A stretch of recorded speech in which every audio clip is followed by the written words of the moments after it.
System is a secular democracy. It's one of the older democracies. It builds on the heritage and foundations of both our neighbors to the south, the Americans, who have a very robust democracy, and of course the British tradition, again, one of the oldest democracies in the world. Is it perfect? No. Is it better than most? Yes.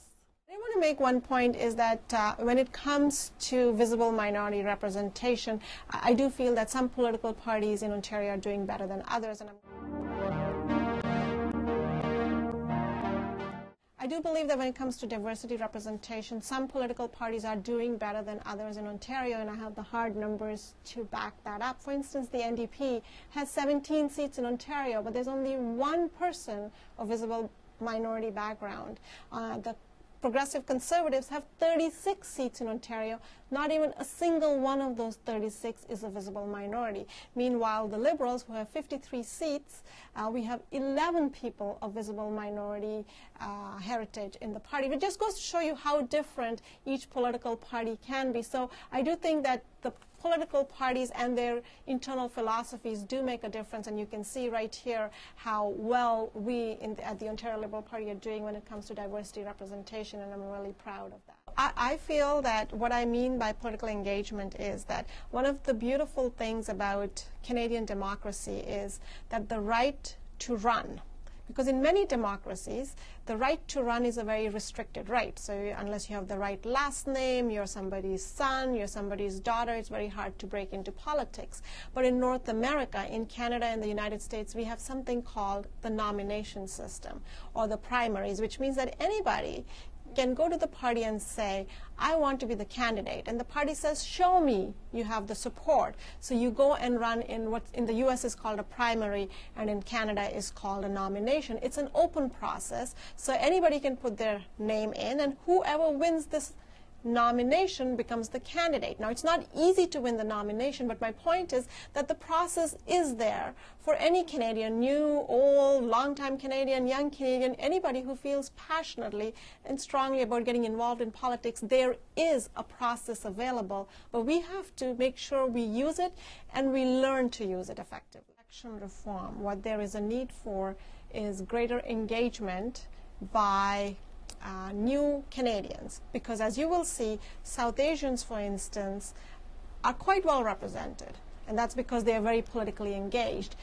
The reason the visible minority number really falls low is there's other visible minority communities that need to catch up, that need to get politically engaged. So the process has clearly worked for some communities because there's a lot of people from that community, visible minority communities, that are represented. So what we need is to find out ways in which other newer Canadians can also get politically engaged and get elected so that they represent the true face of the GTA. Municipal politics is a little bit different because you don't have party lines. It all depends on your individual name recognition and identity. So what happens in municipal politics is that the incumbents, their name recognition carries a lot more weight than in party politics, because in party politics people also consider the platform of the different parties. When it comes to municipal politics, what we find is incumbency, the people who are already in as a councillor. Sometimes you can be a councillor for 30, 40 years. So for newer people, whether they're new Canadians or long-time Canadians, like young Canadians, for them to break in, it's harder because the opportunities are so few. You're always running against an incumbent. It's only when a new ward comes up or a new ward is created that you get some opportunities. And there's been some success in Oakville. For instance, there's a young Muslim person, very nice guy. His name escapes me now. He recently won. Then there's also another Muslim guy, actually two Muslim guys in Oakville who are councillors.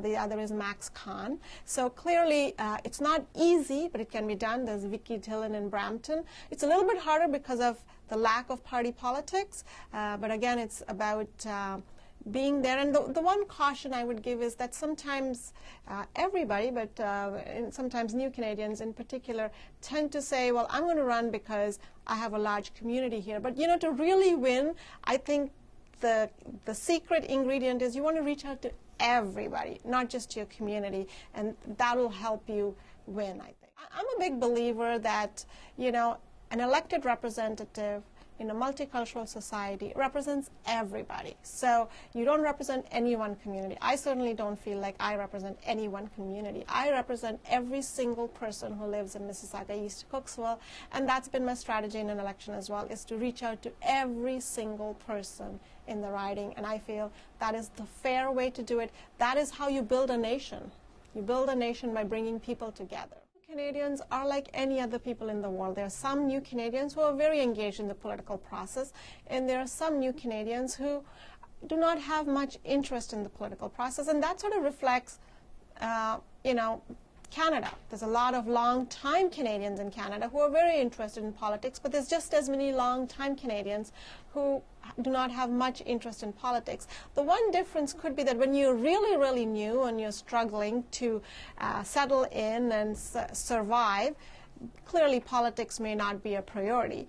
But, other than that, I think once new Canadians are not that new and they're a little bit settled in, I think they have the opportunity, same as anybody else, to be politically engaged. Any campaign, municipal, provincial, federal, resources are always an issue, whether it's volunteers, whether it's being able to successfully fundraise, reach out to communities. That's always a challenge. Definitely a bigger challenge if you're a newer Canadian, because your roots are that much smaller. You may not have an extended family, so if you've been here for a few generations, you might have 5 or 6 cousins who can come out and help you, while if you're a newer Canadian, you may not have an immediate family to help you. Same thing with fundraising.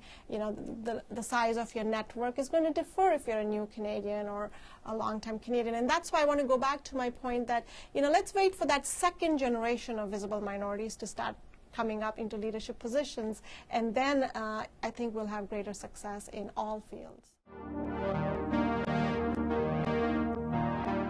Incumbency is a big issue, so unless there are new wards created, it's very difficult. So when a new ward is created, I'm giving you examples that in Oakville we have 2 Muslim councillors, and then in Brampton we have 1. So do we need more? Yes. But is it impossible to do? No, because clearly these 3 people have shown us that they've done it, and they've all done it in new wards. The challenge is very few new wards are getting created, so you have to wait for somebody to resign or die before vacancies come up. So it's a vacancy issue as well, so there's a greater bottleneck is what I'm saying. And my advice to any aspiring candidate is get involved politically.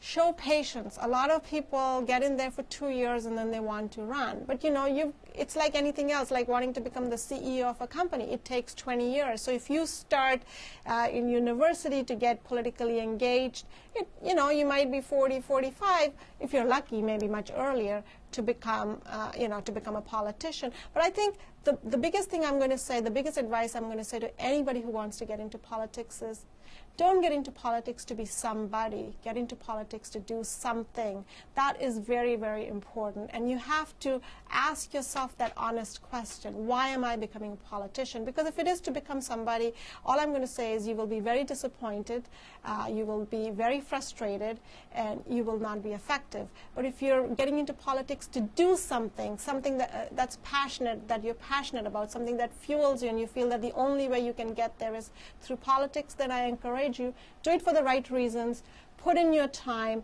help other people, build your networks, and don't forget community service. It's very important as you have to be involved with the political party and the political system, but I cannot emphasize enough the need to be a good citizen and a volunteer.